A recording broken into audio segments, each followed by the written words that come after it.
at Kingsville District High School to talk about a very important topic for our community, Canada's First People. They receive far less support and resources than other children in Ontario. That's a human rights issue, and that's a big disparity between children. A lot of stereotypes, there's a lot of misconceptions.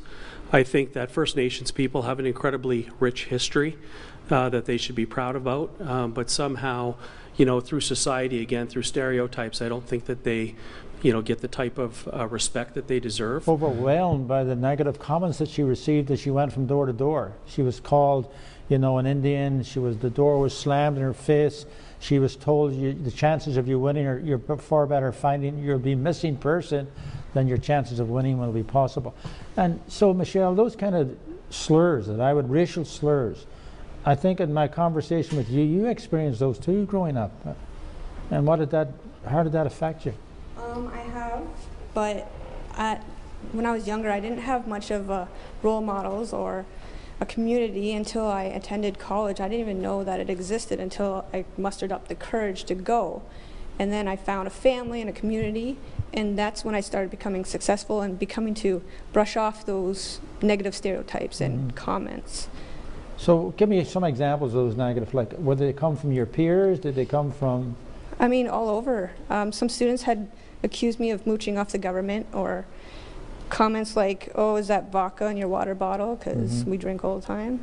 We hear about Aboriginal issues, okay? Like, we all know they exist, but we really didn't discuss it till grade 10, but even then, that was only about 2 classes worth. So our classes are 75 minutes, so, you know, approximately like 2.5 hours worth, okay?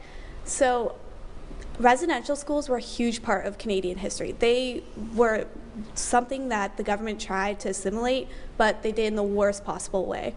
And the fact that we only spent 2 days on it is just, it's outrageous almost, because it keeps like people like me and Nick with no Aboriginal background, like ignorant to the fact that there are these issues that still exist. I plan to go in confident. I ain't gonna be scared.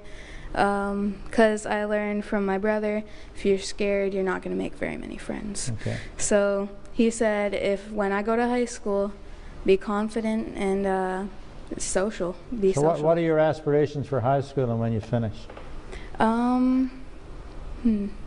Well, I've been thinking a lot for about 1.5 years now. I love baking and I love math. I love food, so you and I are going to be friends. Go ahead. My thoughts are, when I'm finished high school, I want to be a pastry chef. All right.